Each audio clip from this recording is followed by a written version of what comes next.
Friends of happiness foundation में सभी विद्यार्थियों का बहुत बहुत स्वागत है।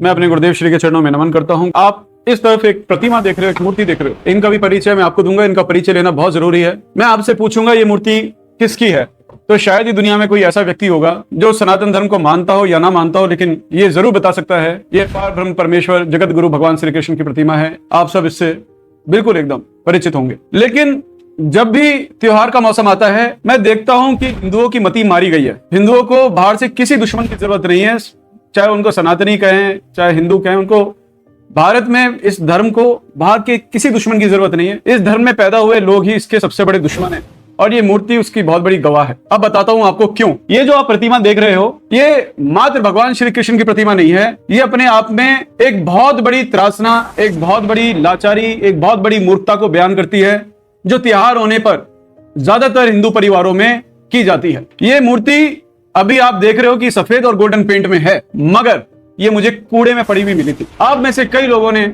ऐसा किया होगा कभी, जब कोई मूर्ति खंडित हो गई या आपके पास कोई काम नहीं पड़ा, आपने वो प्रतिमा ली, माँ भगवती की प्रतिमा ली, लक्ष्मी गणेश की प्रतिमा ली, और गणेश चतुर्थी आने पर गणेश जी की प्रतिमा ली, और प्रवाहित करने का समय नहीं था आपके पास, और मंदिरों में भी जगह नहीं थी, तो नाले के किनारे पे या पेड़ के नीचे उसे डालकर आ गए। सोचो क्यों ना दूसरे लोग आपके धर्म पर हंसे। क्यों हंसते हैं हिंदुओं के? जब जिस व्यक्ति ने इस मूर्ति को पहले लिया होगा, उसकी भावना क्या रही होगी कि ये भगवान कृष्ण की प्रतिमा। जब नवरात्रे आते हैं, माँ भगवती की मूर्ति लेकर आते हैं लोग, जब पूजा पूरी हो जाती है और विसर्जित करने की जगह नहीं मिलती, सड़क के किनारे फेंक देते हैं, वहां पे जानवर मुंह मार रहे होते हैं। क्या ये अध्यात्म है आपके जीवन का? और सबसे मजेदार बात क्या है, हमारा राष्ट्र इतना गूंगा हो गया है कि अगर उसके आसपास कुछ गलत हो रहा है, कोई व्यक्ति मूर्ति को फेंक रहा है, रख रहा है, आसपास वाला कोई देख रहा है, कोई गृहिणी देख रही है, कोई कुछ नहीं बोलेगा, कोई कुछ नहीं बोलेगा। अगर कोई व्यक्ति मोहम्मद पैगंबर की तस्वीर बनाकर उसको दीवार पे चिपका दे, जान की मुसीबत आ जाएगी। लोगों को अपने घर के बाहर मार्केट में आप जाओगे, लोगों ने अगर किसी को टॉयलेट करने से रोकना होता है तो भगवान की तस्वीरों की टाइलें आती हैं और वो टाइलें घर के बाहर लगा देते हैं, जिससे कि लोग यहाँ पे यूरिन ना करें, टॉयलेट ना करें। अपने माँ बाप की, अपने बच्चों की तस्वीर क्यों नहीं लगवाते वो? क्योंकि वो जानते हैं हिंदू की मत मारी गई है, वो यहाँ पे टॉयलेट नहीं करेगा, लेकिन लोग करके जा रहे होते हैं। और ये कोई पहली मूर्ति नहीं है। अभी मेरे ऑफिस के बाहर एक प्लॉट है जहां पे लोग कूड़ा फेंक देते हैं। गणेश चतुर्थी पे उस कूड़ेदान के ठड़े के ऊपर गणपति की मूर्ति रखी हुई है। मैं मूर्ति पूजा ज्यादा करता नहीं हूं, मेरे पास ज्यादा समय नहीं होता पूजा पाठ करने का, क्योंकि मुझे मेरे गुरु मिल गए हैं, वो मेरे संपूर्ण है। मैं कहता हूं इसलिए मूर्ति मत लेकर आओ आपके घर में।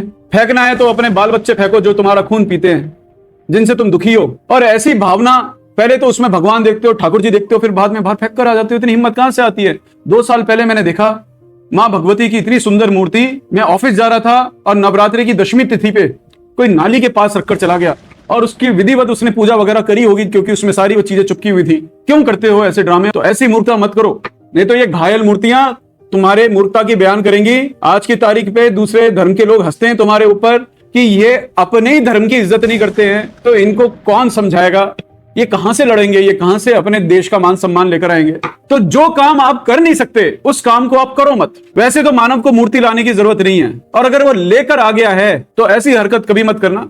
जो हरकत आज बड़े पैमाने पे चल रही है, आप रील्स देखते हो, गणेश जी की मूर्ति धरती में जा नहीं रही है, पानी में जा नहीं रही है, तो उसके ऊपर पांव रख के लोग चढ़ रहे हैं, उसको डुबा रहे हैं अंदर। फिर इंसान कहता है मेरी कुंडली देखो, मेरे भाग्य कैसे खराब हो गए, मेरी किस्मत कैसे खराब हो गई, जिंदगी कैसे खराब हो गई। तुम्हारे देश की सोच लुटी पड़ी है, ये मूर्ति उसको बयान करती है।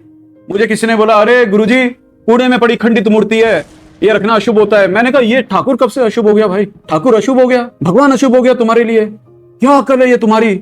ऐसे काम मत करो और आवाज उठाया करो। कोई व्यक्ति कहता है तुम्हें आदत पड़ गई है, लोगों को आदत पड़ गई है, कोई आदमी सड़क के किनारे टॉयलेट कर रहा है तो मुंह फेर लेंगे, नहीं टोकेंगे उसको। कोई गली में शराब पी रहा है उसको टोकेंगे नहीं। कोई मूर्तियों को फेंक रहा है सड़क पे उसको टोकेंगे नहीं। गुरुद्वारों से सीखो मंदिरों की सेवा कैसे करी जाती है। सिर्फ केवल भगवान को लूटने का काम नहीं करना चाहिए। आवाज उठाओ इस चीज को लेकर, नहीं तो तुम्हारा मथुरा, वृंदावन, काशी ऐसा लूटेगा किसी दिन जिसकी शुरुआत तो हो ही चुकी है। शुरुआत तो हो ही चुकी है। आप मुंह देखते रह जाओगे, सौदेबाजी के अलावा कुछ बचा नहीं अब।